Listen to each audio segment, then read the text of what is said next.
Well, hey, thank you very much for the opportunity to be here today. I'm excited to do it. I've had the opportunity to present a few times now in this class, and I think most of the faces are new. There are probably some people retaking the class, but just kidding. That was my first joke for the day.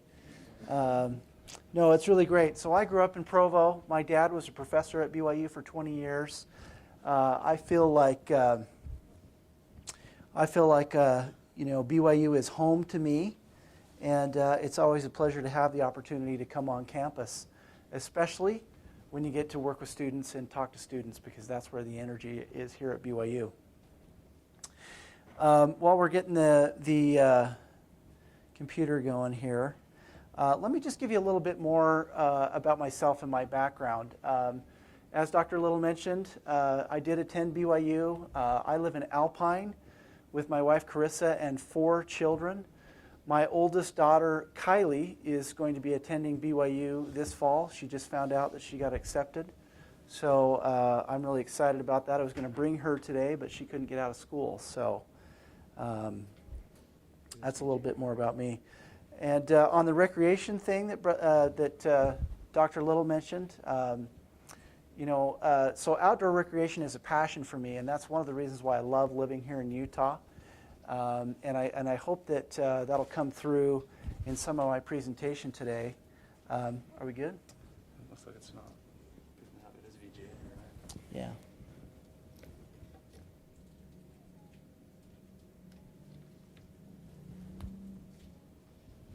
Oh, there we go.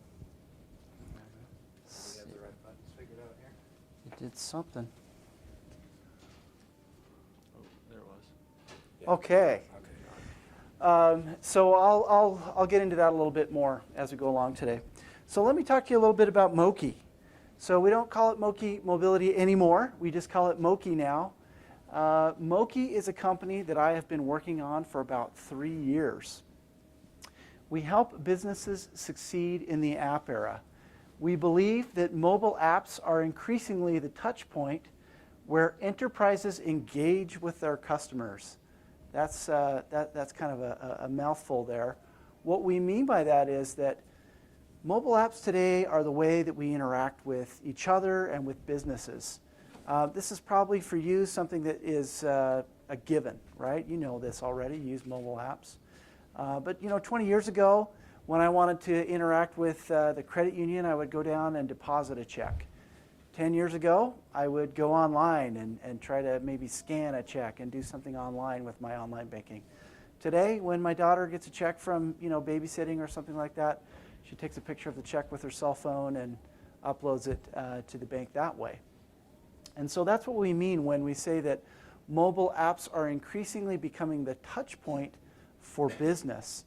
A lot of what you encounter with mobile apps, and probably with the Miller New Venture Challenge and the app competition, you'll see all kinds of different apps out there. You'll see games, you'll see social media applications, applications for sharing and for collaborating. The kinds of applications that Moki works with are the applications that enterprises and businesses use to deal with their customers. I was speaking with an executive at a major bank here in the United States the other day that told me they get 3.2 million logins per day on their mobile application.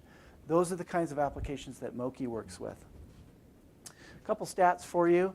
The number of mobile applications that are downloaded annually is now measured in the hundreds of billions. It's estimated that in 2013 there were 102 billion apps downloaded to mobile devices. So what that means is everybody's downloading these business applications, and they're interacting with companies, they're making reservations, they're making payments, they're doing all these things. But the question that I would ask is it secure?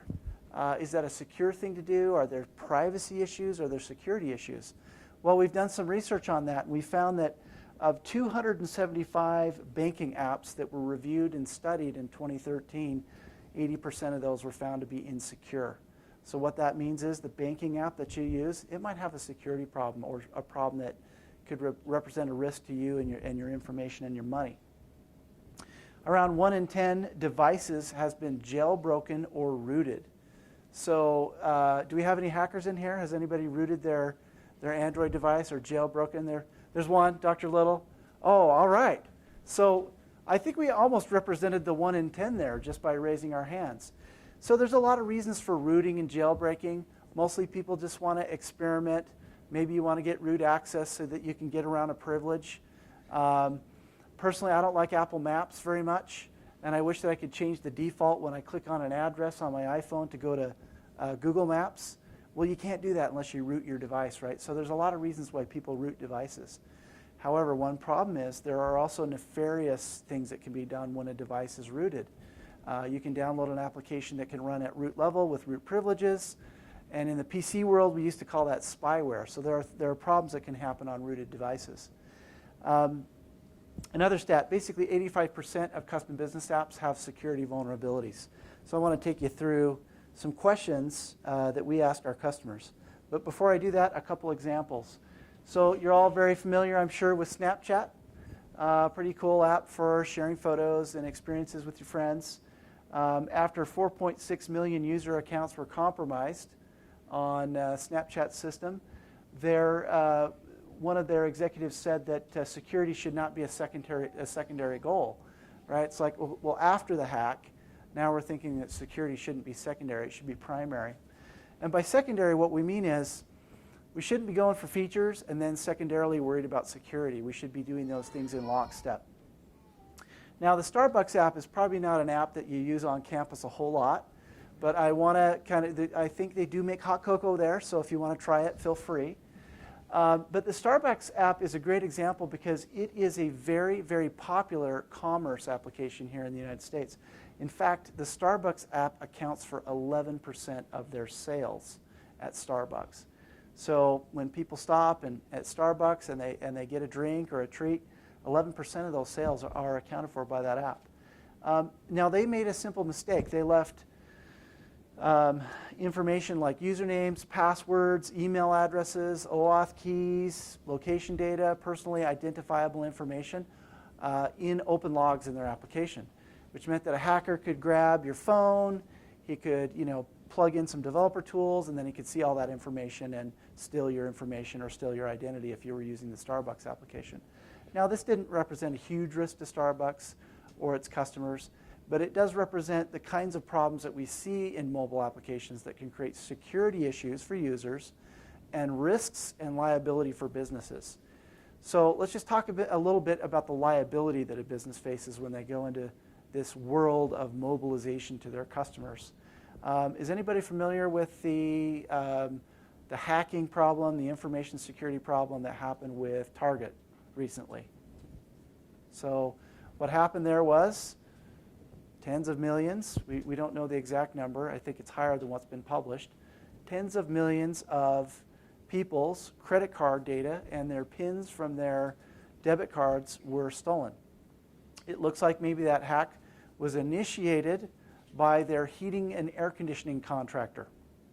So that sounds almost like spycraft, right? Target has a heating and air conditioning contractor. Somehow, some way, somebody had the ability to hack their point of sale terminals, and tens of millions of credit cards were stolen. The liability to the corporation is still unknown. The amount that will have to be paid out from a PCI or a regulatory standpoint, a compliance standpoint, is unknown. The effect on their stock price is still unknown. Consumer confidence in Target is down. So the risks for businesses are severe. Another thing I want to set up for you here is that hacking is no longer just the activity of individuals. We had a few people raise hands and say, yeah, I've rooted my mobile device, and by the way, congratulations, you do have the right to do that. I'm not criticizing that in any way. In fact, I encourage you to learn to hack and remember the white hat rules of hacking.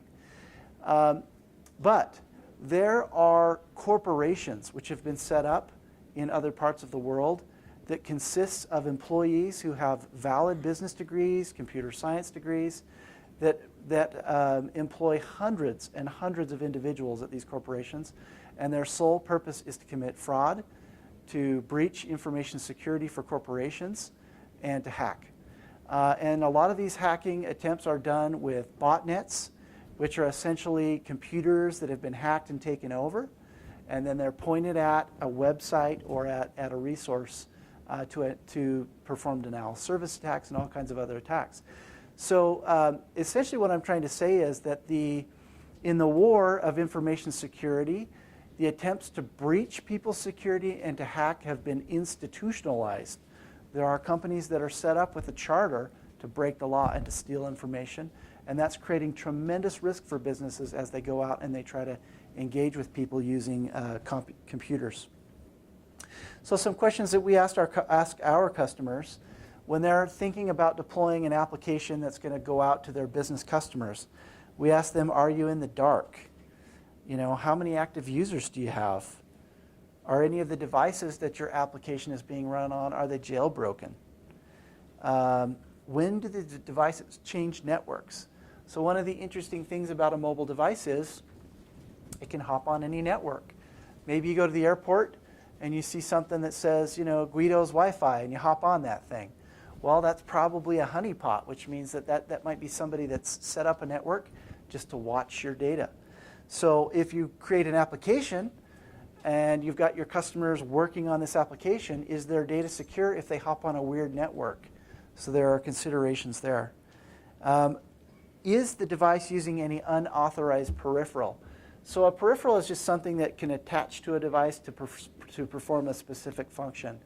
In the retail space, you see a lot of card swipe peripherals attached to mobile devices. You've probably used them 100 times. You go to the store, you know, they swipe your card on a mobile device. That's a peripheral. Well, there have been hack attempts where, and actual hacking instances, where the peripheral itself has been the vector for leaking the credit card data, not the device. So your app needs to know what peripherals are being used and what kind of data is going across those peripherals, and is it secure? What can we learn from what users do with applications? There is an FBI statistic that 80% of loss in retail, meaning stolen goods from retail, comes from the inside, meaning that store associates are either stealing the merchandise or they are colluding with someone outside to allow merchandise to be stolen. So domestically here in the United States, if you were to take Walmart, for example, and you were to say that you looked at all of their revenue and you were to guess that you know, their loss was about $1 billion, 800 million of that could potentially be from insiders. So we need to ask the question with regard to our mobile applications. If the mobile application lands on a device that's secure, it's not jailbroken or anything, and we've coded the application using secure practices and we know the app is secure, is there still a risk? Well, there is, because as it turns out, your users might be trying to do fraudulent activities. From a bank's perspective, that could mean a user is trying to pass a fake check. Or maybe they got a check, maybe you sold something on KSL and you got a check from someone and you're trying to upload it through your banking application, but that guy gave you a bad check. So there's all kinds of layers of fraud that can happen here with mobile applications that have to do with user behaviors and not with the security of the device itself. You know, we ask the question, is the device configured correctly, and is that creating a security threat or a problem? So we feel that the solution here is that to provide visibility is key to understanding how your app is performing. If you're a business and you've got millions of dollars of liability or risk on the table because you're doing business with millions of people via a mobile application, you need visibility into what's going on with the environment that your app has landed in, with the behaviors of your application and the behaviors of those users on your application. So this graph just shows where Moki fits in the marketplace. There are all kinds of companies doing mobile infrastructure. And that Moki is a mobile infrastructure company. Sometimes it's a little more difficult to explain Moki to people because, you know, we're not doing an app that you would use. We're building technology that's infrastructure that the person that's building an app would use. But there are a lot of companies out there doing things that are similar, trying to build technology or mobile infrastructure. On the enterprise side, there's companies on the upper right there like AirWatch and Mobile Iron and Good Technologies. They're building technology that allows companies to deal with employee devices. Up on the upper right, the performance management analytics companies such as Flurry, Criticism, Crashlytics, and New Relic. I bet it's more likely that people in here have heard of those companies. If you've built a mobile application and you didn't put Flurry in, you probably missed a step. So Flurry is kind of a marketing analytics solution. Those kinds of solutions exist today in the marketplace for the purpose of helping the application developer get marketing information or performance management information about how their application is working out there in the field. What Moki is doing is kind of in between those two. We're providing mobile app security analytics, and so that's how we differentiate ourselves in the market. We're not working with those employee devices, we're working with customer apps, and we're securing those and providing visibility and instrumenting those applications so that we can understand what's going on with them when they're out in the wild. Our product positioning, we have two products. We have a mobile security product. I'll take you through that one. We also have a mobile operations product. One interesting thing about startups is that you don't always, the day you start your business, maybe all the entrepreneurs that come in here won't admit this, or maybe they're just smarter than me, but the day that you start your business, you don't always know exactly what you're going to end up doing. And for Moki, we actually started in mobile operations. We were building systems that help people manage mobile devices that they put out as terminals in those point of sale or payment scenarios in stores. After we did that and added about 100 customers, we realized that the device was not as important as the app, and that the activity of providing management was not as critical to businesses as the activity of providing security. So, for lack of a better word, we're going to call it a pivot. Moki changed directions. We switched from doing management of mobile devices that were deployed as a kiosk or a customer-facing purpose device to providing security for mobile apps. It's a way bigger market, and it's a way more important business activity. So that's our product positioning. We're helping businesses succeed by providing security for their mobile applications. So when were you guys born? What year? 87. 87? Okay, so Magnum P.I., the TV show, Dr. Little will remember. Magnum P.I., he's a personal favorite of mine. I think he's just super awesome. So the show Magnum P.I. was, I think it aired in like 1980. It was like 80 to 85 that it was popular, and then it kind of waned through the upper part of the 80s. Magnum P.I. is kind of Moki's internal mascot. We love Magnum P.I. at Moki. And we found this video where he is doing some voiceover of this Arctic fox, and I want to play that for you. This is the entertainment portion. Let me see if I can get this to play. Okay, we got to turn this audio up here, right? Dr. Little said that would be too loud. Okay.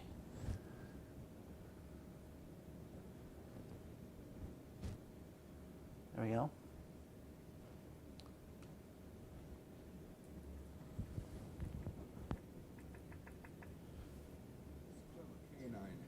Amazing set of skills.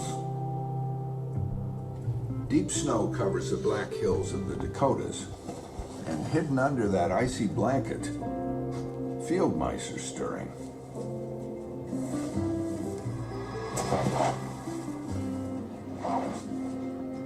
The odds of catching anything might seem hopeless, but not to him.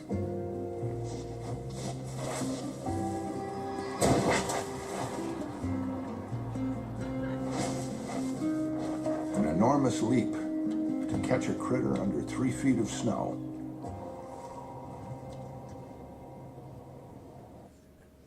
All right, that's your Magnum P.I. nature video for the day. Extra points if you write that up in your post session report.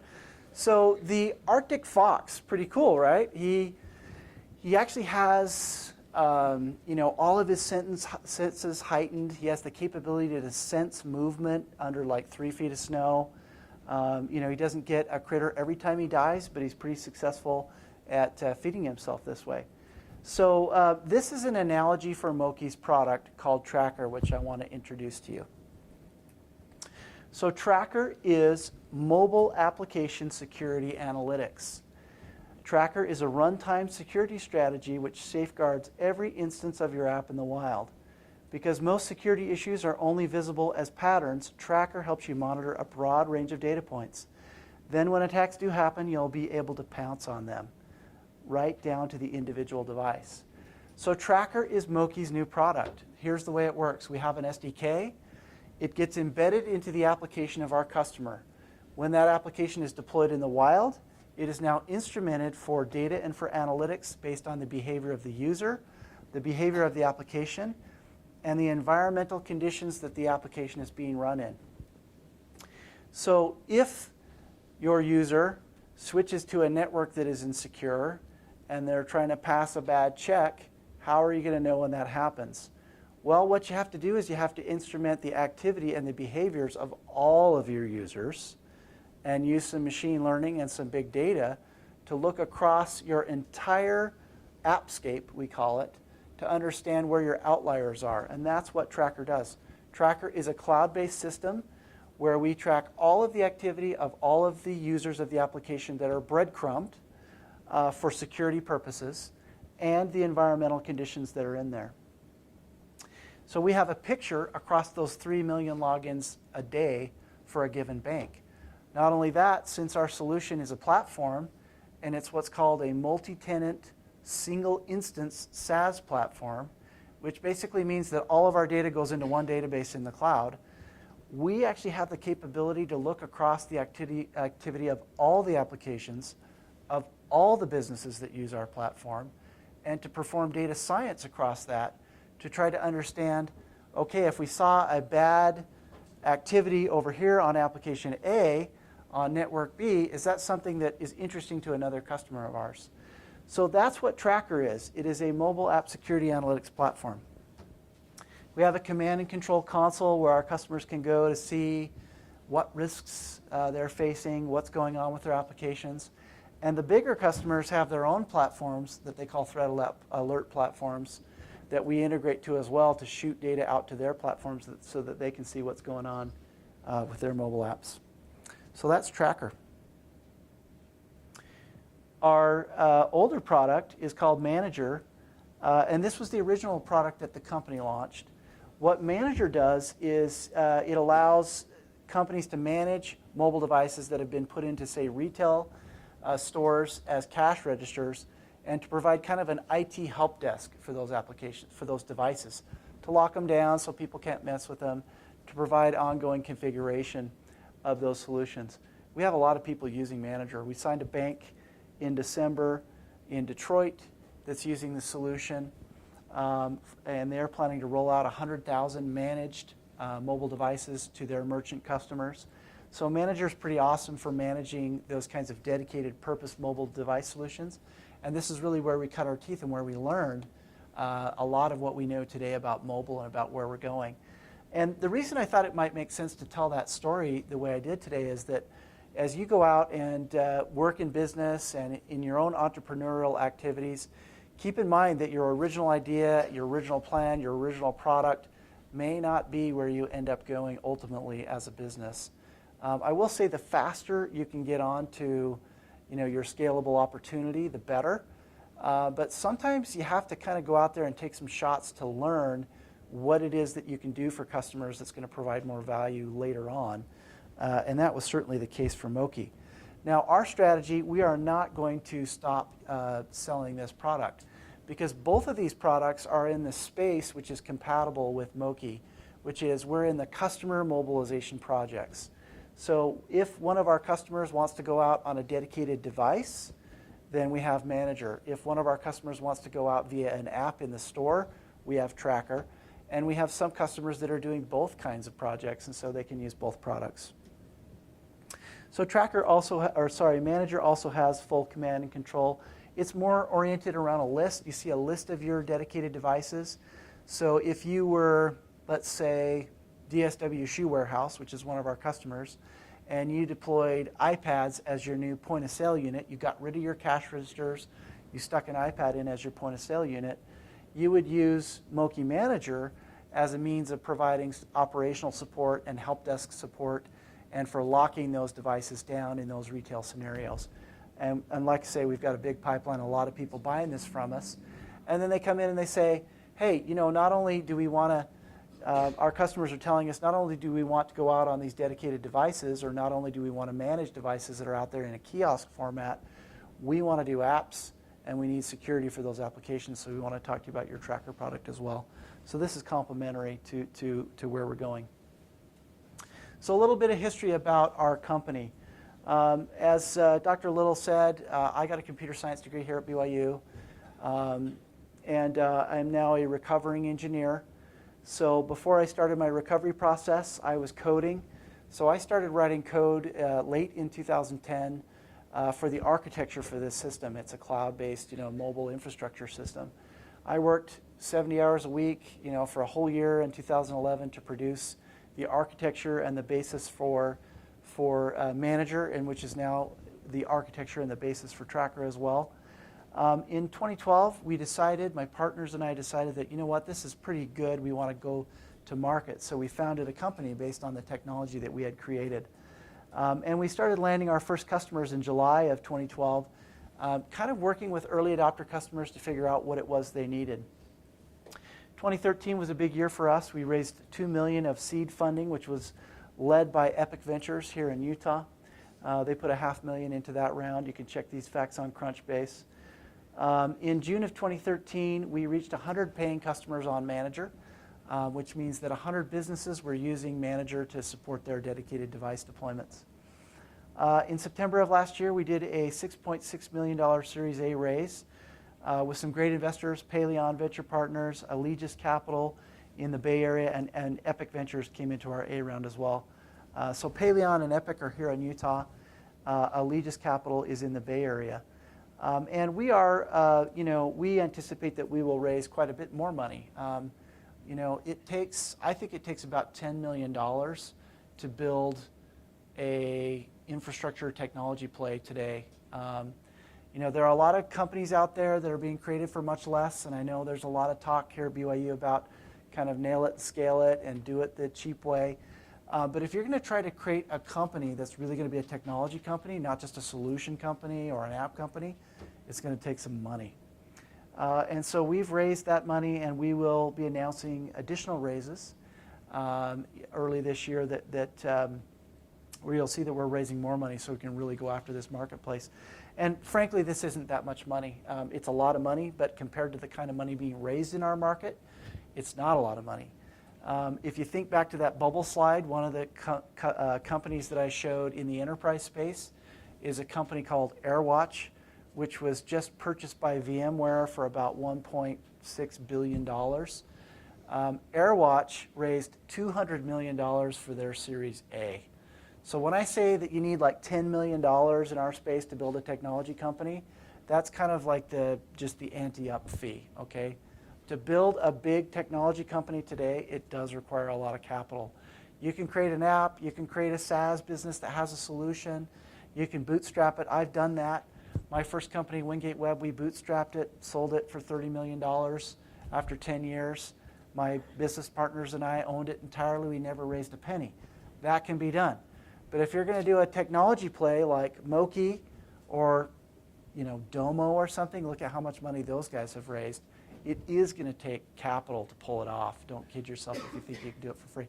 I worked two years at Moki, 70, 80-hour weeks, like a madman trying to get this thing up on stilts just so we could raise money on what we were doing.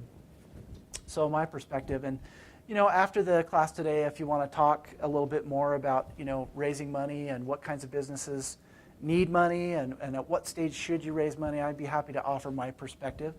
But just sharing with you today that I believe that a company that's really going after a big tech play is going to need money to pull it off. And this actually is just a start for us.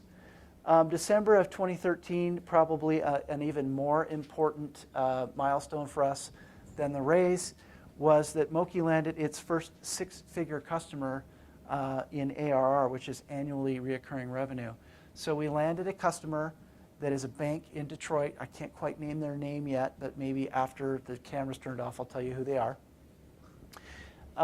That is deploying they have a minimum commitment with Moki to deploy 100,000 dedicated devices to their merchant customers. So they are an ISO, which means they lease out credit card processing machines to stores, to merchants. And they came to the conclusion that they could stop leasing out the credit card processing machines that they were using. They could build an app, and they could source an Android device out of China from Line PC, and they could use Moki Manager, and they could put all that together, and they'd be able to ship a credit card transaction processing payment terminal that they manufacture and that they own and that they ship. And they have a minimum commitment with Moki to push 100,000 of those out in the next 2 years. Moki gets paid on a monthly basis. We get paid dollars per device. So when these guys go to 1 million devices out there in the marketplace, that means Moki gets paid N million dollars per month by this corporation to provide the management for their systems. So what I'm trying to portray here is this is a big business opportunity. Just Manager is a big business opportunity for Moki. Tracker is an enormous business opportunity. If we could get 6 banks to use Tracker, it would be an opportunity in the 8 figures for Moki on an ARR basis. So that's one of the other things that I think is really exciting about Moki and about mobile in general is mobile is huge. There are 3 billion devices that are activated out there on iOS and Android. If you can figure out a way to do something significant in mobile, you can make money and you can build a big business. And that's why you can raise that kind of money to start something like Moki. So what's ahead for Moki in 2014? We've already surpassed 30 employees. We've been building an amazing team. Our offices are at Thanksgiving Park in Lehigh. We've got great space. We have a really amazing team. The team that is working for us now is one that surpasses any team I've ever worked with in my career, and I'm really grateful to have the opportunity to work with the team members that have chosen to join up with us. So that's a little bit about how Moki's grown and kind of the entrepreneurial journey to get it to where it is today. By the way, even though I feel like, I really kind of started the company back in 2010 when I started coding, I really feel like the truth is the starting gun went off for us in September of 2013 when we raised enough money to be able to legitimately go out to customers in our marketplace and say, okay, Moki's legit. We have money behind us and we're ready to service your needs. So as mentioned before, we have great investors. Just a few customer examples. Pay Anywhere is an application which is out there in the marketplace as a mobile payment solution. DSW, Designer Shoe Warehouse, uses our technology to manage the kiosks that they've deployed in their stores. We also have, I thought this name would be good here at the Marriott School of Business. We have a lot of customers in the hospitality space that are deploying kiosk solutions for their guests, and Moki provides the management technology to run that. One other interesting note about our customers. Our customers tend to grow on an annual basis.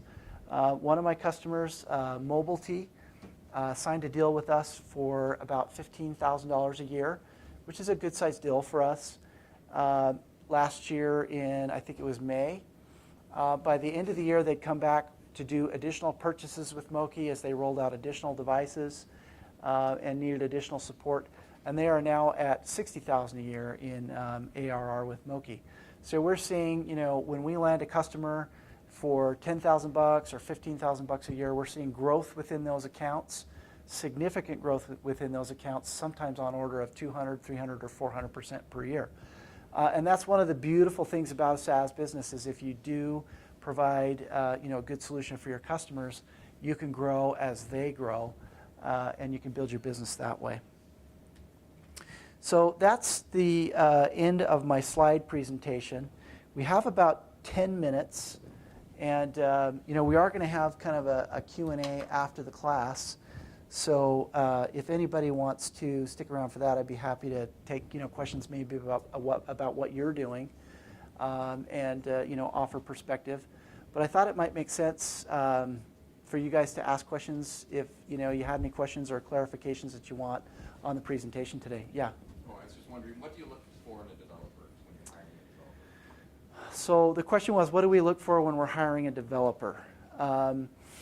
You know, I don't get to say anymore which developers come and work for Moki. I built the original team at my company, and so what I was looking for was somebody with a lot of energy and passion, somebody that was doing projects on their own. Typically, we found that so we were doing mobile and cloud, right? So we found that if you had done some projects on your own, that showed initiative and passion that maybe we weren't seeing otherwise.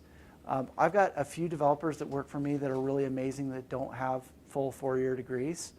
And they came on our team and proved themselves. So I think, the cultural fit is really important. Obviously, you got to have the skills, and there's ways to test that. The process that we use when we hire developers, typically we'll bring the candidate in, and we'll have 3 of our best developers sitting there, and they just rapid fire questions, and they make him code with a grease pen on the board. And mostly we're just trying to put him under pressure and kind of see how he thinks a little bit. But I would say the most important thing is we try to find indicators that the developer is really passionate about what they're doing, and that they will play well with others and collaborate. Some of the most brilliant software engineers that have worked for me have not been good collaborators, and they are not currently on my team, would be a way to say that. I've got an open invitation if any of you would like to come to Moki and kind of check out our development shop. I'd love for you to come see it. We set our developer floor up really open. We don't have pods or anything. We actually put our developers on tables in groups of 4. And so typically you'll see 2 guys sitting at one desk, and they'll be code reviewing or just asking questions and doing a lot of collaboration that way. So we really look for people who can communicate, who are real people. There is some gaming testing that goes on. We have an Xbox room with about 5 Xbox consoles, and if they can't play Xbox quite well, the developers don't let them on the team. That part's not true, but they do that. So that's mostly what we look for. We look for skills, we look for attitude, we look for passion, and we look for someone that we believe will collaborate well with the team, play nice with others, someone that you want to hang out with every day. Yeah. It may be too soon to tell, but what kind of attrition do you guys see with your customers? The question was, what kind of attrition or churn do we see with our customers? It's kind of early for us. We're kind of with our first 100 customers. So really the only significant churn that we've seen so far are the customers who've canceled their projects entirely. So we've had a couple customers drop out who just decided, we're not doing this. We're not doing this mobilization project that we initially thought we were going to do. Very rarely do we see one of our customers say, you know what, we're just going to thank you, Moki, but we don't want to go forward with you anymore. Typically, if that happens, it's because there's some sort of mismatch where they want to do something and we weren't able to solve their problem. But I don't have a stat yet, but I think we're probably above 90% retention right now. The goal for a SaaS company should be 90% and above. And I didn't talk about it, but we also have a very significant customer service and customer success department in our company. And some of our best guys are in there. We're really proactive to make sure customers are getting the value. In a SaaS business, if you can't retain and grow your customers, you're going to suffer greatly. There's some businesses around here that have like a 50% churn rate, and they're trying to be a SaaS company. That's a disaster. You've got to be up 90% or better to be successful in SaaS. And I think we are there, although we don't know yet because it's still a little early. Great question. It might help to define software as a service. Yeah, sorry. So software as a service, you can think of it as a business model, right? So I don't believe that there's a company in Utah that's a really good company, and I don't want to throw them under the bus, but they use SaaS as a value proposition, okay? The value proposition is kind of what customer pain point you solve. SaaS is not a value proposition. SaaS is a business model, meaning it's how you do business, right? So SaaS means software as a service, which means that you have a solution that either exists in the cloud or as a mobile solution of some sort, and customers don't necessarily license it from you for one time for one fee. Instead, they pay a subscription fee for the right to use your solution. So you can think of good companies like Salesforce and others. that pioneered the SaaS space. Omniture was a SaaS-based business, an early one and a very good one, and one that was, a big win for us here in Utah. So SaaS is software as a service, or think subscription business model. Instead of selling your software as a product in a box or as a download, you license your product through a subscription business model. In mobile, there are a lot of SaaS companies. Evernote, and others to mention are really SaaS businesses. Anyone who has a freemium business model where you can go get their app for free and then you start to use it and you like it and you decide you want to pay them for value, maybe there's some sort of cloud synchronization or something like that, that's a SaaS company. So did I answer it? Yes. Okay, so that's SaaS. And in SaaS, you want to have about a 90% retention model with your customers. So I think we have time for one or two more questions. Yeah, in the back. I'm just curious about where do you see yourself and your company like 5 years from now? Where do we see ourselves and our company in 5 years from now? We're going to grow a lot. I'll be happy when Moki gets to 100 million in revenue. After that, yeah, sorry, did it cut out? So, is that working? So, yeah, we want to get to 100 million in revenue, and then after that, we'll ask the question, where do we go next? And that'll take us, 3 to 5 years to get there. So I see us growing aggressively, becoming a large, successful company with a brand that's known in the tech industry. We didn't build this thing to flip it. We built it to grow it, for it to be a big company. Great question. Thank you. Yeah. So I have a question. You didn't raise money until relatively recently in your company's Right. history. How did you manage to bootstrap it until that point? Like you were working 70 hours a week for a year or two. Yeah. How could you do that? Okay, so the way I did it was I built a consulting business, which I think when the first slide came up, you saw Tom, Karren, Moki Networks. Moki Networks was a consulting company that we built to create a team and to generate revenue. And so we just started doing projects for people, for pay. So we were trading dollars for hours. So we actually worked our initial team for a couple years in a consultative fashion, doing all kinds of projects for people, building all kinds of apps and all kinds of cloud solutions and getting paid to do it. And we used that as a mechanism not only to build a team and to generate capital, but to really learn about the problems that were in the mobile space. We had this vision before we started that we were going to want to do something in cloud and mobile that was going to be infrastructure or technology, which is kind of a rare thing actually. Most of the time what you see is people build an app or a solution. We decided that mobile was going to be big enough that we wanted to do a technology play. And if I had a time machine, I'd probably go back and kick myself at this point. But the way we did it was that we built a consulting firm and we funded our operation, through the revenues that were generated out of that consulting firm. Is this even working? It's working okay. So that's how we did it. And then, also I sold Wingate Web in 2007 for a bunch of money. And so my business partner and I wrote a lot of checks. And so we had the pleasure of working 70 hours a week and then writing checks to cover all the paychecks as well. But you can bootstrap companies. We've done it before. I bootstrapped Wingate Web with my partners. We bootstrapped Moki for a couple years until we realized we needed to grow and scale and really have a legitimate market presence. And then we went out and raised capital. So there's all kinds of different ways to fund your business, all kinds of different ways to get it going. And for us, consulting was the strategy that we used then. And we actually, we still have our consulting business today. It's called M-Cube Labs. We've got 15 people that work for M-Cube Labs that, that still do that consulting today. They're two separate companies. So I still own both of those companies. Thank you. All right, I think we might have time for like a 30-second question, and then we're done. No more questions. Wait, one right here. So what was that Wingate Web? Wingate Web was an online event management company. So it was a SaaS business. Basically, it was a company that produced large technology events for using a website for large tech companies. So Cisco, Hewlett-Packard, Oracle, Microsoft, SAP, VMware, all those big tech companies used Wingate Web to produce their annual tech conferences. It was an online web application for producing the registration and the content and all that for big events. We built that up, sold it. Great. Thank you very much. Thank you, Tom.